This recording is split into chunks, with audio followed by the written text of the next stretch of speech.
जय श्री हरि। पौष पुत्रदा एकादशी के उपरांत माघ माह के कृष्ण पक्ष में आने वाली इस एकादशी को सटतिला एकादशी कहा जाता है। तिल स्नान, तिल का उपटन, तिल का हवन, तिल का तर्पण, तिल का भोजन और तिलों का दान, तिल के ये 6 प्रयोग इस व्रत में अवश्य करें। इनके प्रयोग के कारण यह सटतिला एकादशी कहलाती है।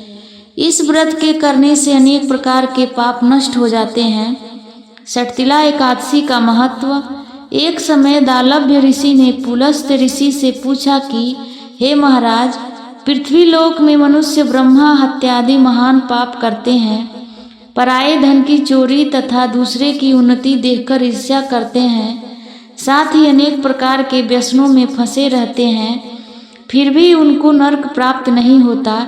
इसका क्या कारण है? वे न जाने कौन सा दान पुण्य करते हैं जिससे उनके पाप नष्ट हो जाते हैं।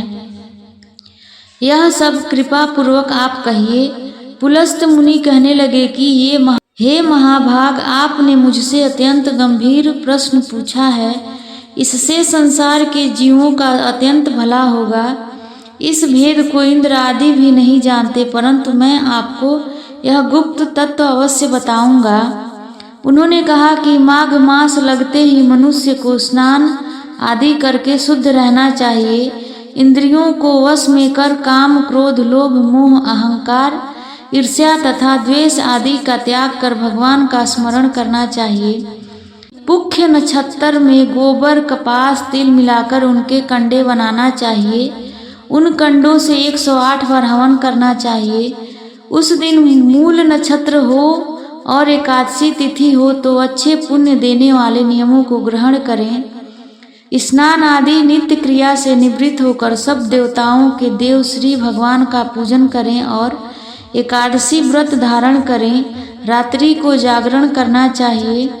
उसके दूसरे दिन धूप, दीप, नैवेद्य आदि से भगवान का पूजन करके खिचड़ी का भोग लगाएं। तत्पश्चात पेठा, नारियल, सीताफल या सुपारी का अर्घ देकर स्तुति करनी चाहिए। हे भगवान, आप दीनों को शरण देने वाले हैं। इस संसार सागर में फंसे हुओं का उद्धार करने वाले हैं। हे पुंडरीकाक्ष, हे विश्व भगवान, हे सुब्रहाण्य, हे पूर्वज, हे जगतपते, आप लक्ष्मी जी सहित इस तुच्छ अर्घ को ग्रहण करें। इसके पश्चात जल से भरा कुंभ घड़ा ब्राह्मण को दान करें तथा ब्राह्मण को श्यामा गौ और तिल पात्र देना भी उत्तम है। तिल स्नान और भोजन दोनों ही श्रेष्ठ हैं। इस प्रकार जो मनुष्य जितने तिलों का दान करता है उतने ही 1000 वर्ष स्वर्ग में वास करता है। इतना कहकर पुलस्त ऋषि कहने लगे कि अब मैं तुमसे इस एकादशी की कथा कहता हूँ। सटतिला एकादशी व्रत कथा। एक समय नारद जी ने भगवान श्री विष्णु से यही प्रश्न किया था और भगवान ने जो सटतिला एकादशी का महात्म्य नारद जी से कहा सो मैं तुमसे कहता हूँ। भगवान ने नारद जी से कहा कि हे नारद, मैं तुमसे सत्य घटना कहता हूँ, ध्यान पूर्वक सुनो। प्राचीन काल में मृत्यु लोक में एक ब्राह्मणी रहती थी। वह सदैव व्रत किया करती थी। एक समय वह 1 मास तक व्रत करती रही। इससे उसका शरीर अत्यंत दुर्बल हो गया।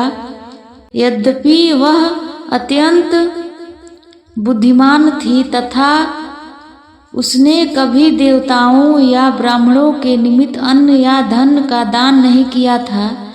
इससे मैंने सोचा कि ब्राह्मणी ने व्रत आदि से अपना शरीर शुद्ध कर लिया है। अब इसे विष्णु लोक तो मिल ही जाएगा, परंतु इसने कभी अन्न का दान नहीं किया। इससे इसकी तृप्ति होना कठिन है। भगवान ने आगे कहा, ऐसा सोचकर मैं भिखारी के वेश में मृत्यु लोक में उस ब्राह्मणी के पास गया और उससे भिक्षा मांगी। वह ब्राह्मणी बोली, महाराज किस लिए आए हो? मैंने कहा, मुझे भिक्षा चाहिए। इस पर उसने एक मिट्टी का ढेला मेरे भिक्षा पात्र में डाल दिया। मैं उसे लेकर स्वर्ग में लौट आया। कुछ समय बाद ब्राह्मणी भी शरीर त्याग कर स्वर्ग में आ गई। उस ब्राह्मणी को मिट्टी का दान करने से स्वर्ग में सुंदर महल मिला। परंतु उसने अपने घर को अन्न आदि सब सामग्रियों से शून्य पाया। घबरा कर वह मेरे पास आई और कहने लगी कि भगवान, मैंने अनेक व्रत आदि से आपकी पूजा की, परंतु फिर भी मेरा घर अन्न आदि सब वस्तुओं से शून्य है, इसका क्या कारण है? इस पर मैंने कहा, पहले तुम अपने घर जाओ, देव स्त्रियां आएंगी तुम्हें देखने के लिए, पहले उनसे षटतिला एकादशी का पुण्य और विधि सुन लो, तब द्वार खोलना। मेरे ऐसे वचन सुनकर वह अपने घर गई। जब देव स्त्रियां आईं और द्वार खोलने को कहा तो ब्राह्मणी बोली, आप मुझे देखने आई हैं तो षटतिला एकादशी का महात्म्य मुझसे कहो। उनमें से एक देव स्त्री कहने लगी कि मैं कहती हूँ। जब ब्राह्मणी ने षटतिला एकादशी का महात्म्य सुना तब द्वार खोल दिया। देवांगनाओं ने उसको देखा कि न तो वह गांधर्वी है और न ही आसुरी है, वरन पहले जैसी मानुषी है। उस ब्राह्मणी ने उनके कथनानुसार षटतिला एकादशी का व्रत किया। इसके प्रभाव से वह सुंदर और रूपवती हो गई तथा उसका घर अन्न आदि समस्त सामग्रियों से युक्त हो गया। अतः मनुष्यों को मूर्खता त्याग कर षटतिला एकादशी का व्रत और लोभ न करके तिल आदि का दान करना चाहिए। इससे दुर्भाग्य, दरिद्रता तथा अनेक प्रकार के कष्ट दूर होकर मोक्ष की प्राप्ति होती है। इस प्रकार षटतिला एकादशी व्रत कथा समाप्त हुई। जय श्री हरि, जय श्रीमन नारायण।